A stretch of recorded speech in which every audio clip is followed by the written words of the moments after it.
Shalom Bapak Ibu Saudara yang terkasih, selamat datang di Wasiat Kekal, sebuah program dari YKB untuk menemani kita merenungkan bersama akan kasih dan juga kehendak Tuhan di dalam hidup kita.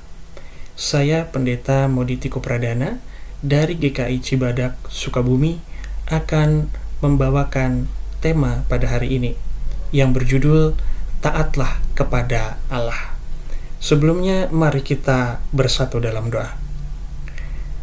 Ya Allah, kami kembali hendak merenungkan firman-Mu. Kiranya terang Roh Kudus-Mu akan menuntun sekalian kami untuk dapat mengerti apa yang menjadi kehendak Tuhan di dalam hari ini. Terima kasih ya Tuhan, di dalam nama Tuhan Yesus Kristus kami berdoa. Amin. Pada Selasa 9 September 2025 pada hari ini, bacaan diambil dari kitab 2 Raja-Raja 18 ayat 9 sampai dengan 18. Sebagai pusat dari permenungan kita akan memperhatikan di ayat yang ke-12 dan akan saya bacakan. Demikian. Hal itu terjadi karena mereka tidak mau mendengarkan suara Tuhan Allah mereka dan melanggar perjanjiannya, segala yang diperintahkan oleh Musa, hamba Tuhan. Mereka tidak mau mendengarkannya dan tidak melakukannya. Nah, saudara-saudara, Alkisah ada seorang petani muda bernama Tarno yang sedang belajar mengelola ladangnya. Ia belajar mencangkul tanah, menabur benih, memberikan pupuk pada tanaman-tanamannya. Namun, seiring berjalan waktu, ia mendapati bahwa ladangnya itu kering kerontang. Ternyata setelah ia memeriksanya, ia tidak membersihkan saluran irigasi seperti yang sudah dipesankan oleh ayahnya.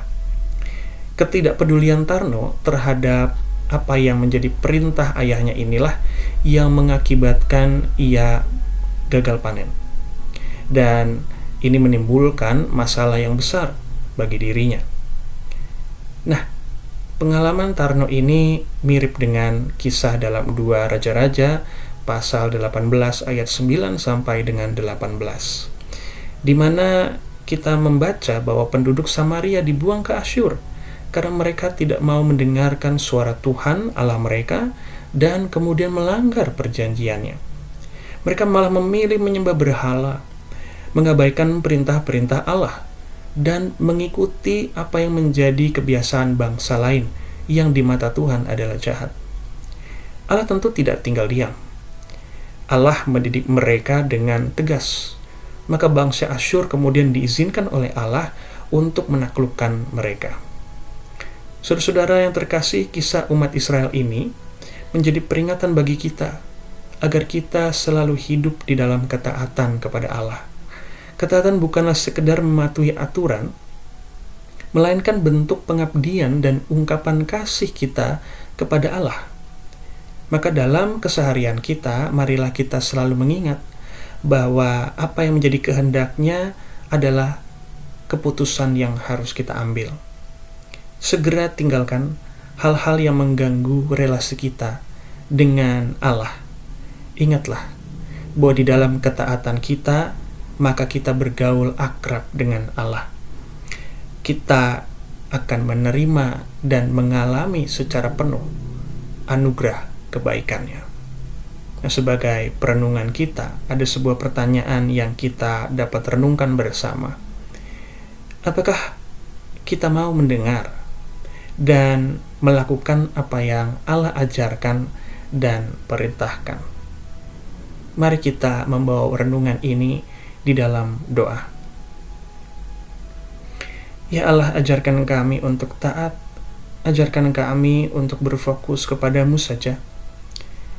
Ingatkanlah kami akan perjanjian dan berkat-berkat-Mu, supaya kami menjadi umat-Mu yang selalu merasa diberkati. Dan ketika kami merasa diberkati, ketaatan kami bukanlah didasarkan kepada rasa takut, melainkan kepada rasa syukur. Terima kasih ya Tuhan. Inilah permohonan kami. Di dalam nama Tuhan Yesus Kristus, kami berdoa dan mengucap syukur. Amin. Bapak Ibu yang terkasih, demikianlah wasiat kekal pada hari ini, Selasa 9 September 2025. Jangan lupa komen, share, dan subscribe channel YKB. Sampai jumpa di kesempatan lain. Tuhan Yesus memberkati.